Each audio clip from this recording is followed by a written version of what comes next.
Hello, this is Nick.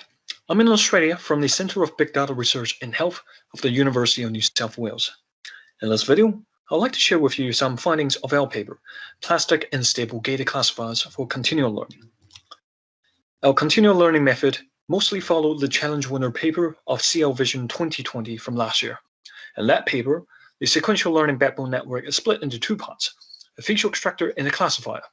Both the feature extractor and the classifier are thoroughly trained on the first task, but only the classifier is trained on the additional task.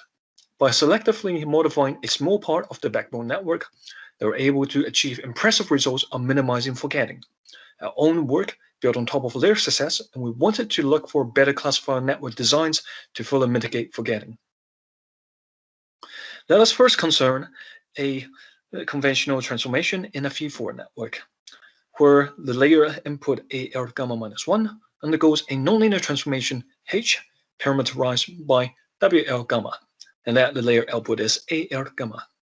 When we update the weight WL gamma through multiple layers via its derivative to a cost C, we'll need to obey the following chain rule.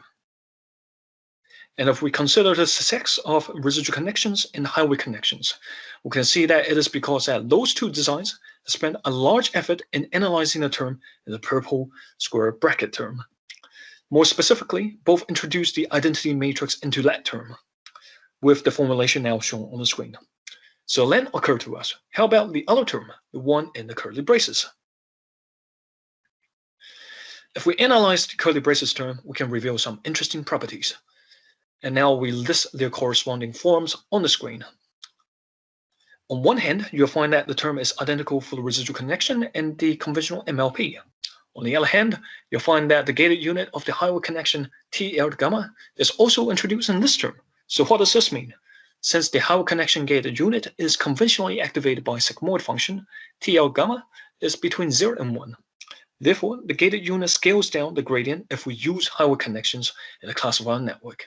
This can serve us well for continual learning, because with less parametric modifications, it is less likely that we're exiting the lost minima of an old task. Before showing the actual continual learning results, we first demonstrate this with a toy experiment. We tested multiple layer perceptrons, NLPs with residual connections, and MLPs with highway connections.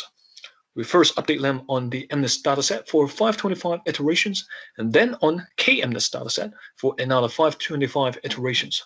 We're updating the networks, we track their loss performances and their WH layer gradient performances. We use 525 number of steps because we also compute a moving average of window size 50. The results are now shown on the screen. We see two very interesting behaviors. First, we see that the performances of the loss are near identical for all designs. The spike in the middle is when we change from updating for MNIST to updating for KMNIST. Second, we see that the gradient is much lower for HCNs, highway connection classifier networks. This toy experiment thus confirms our previous mathematical analysis.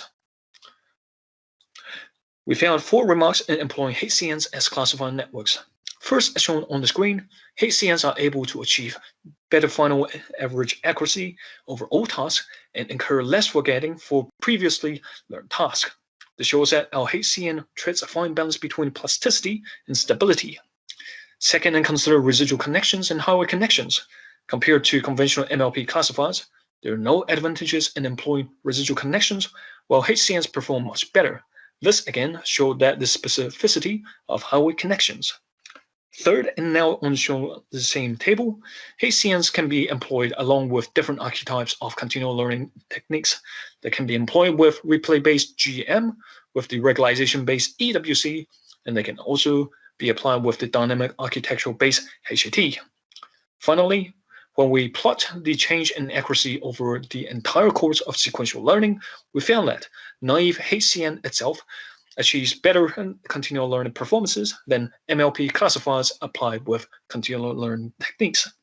This final remark shows us something important, that instead of looking for better continual learning techniques, perhaps it is also extremely important to design classifier networks that they are themselves less prone to catastrophic forgetting. This is Nick, and thank you for listening.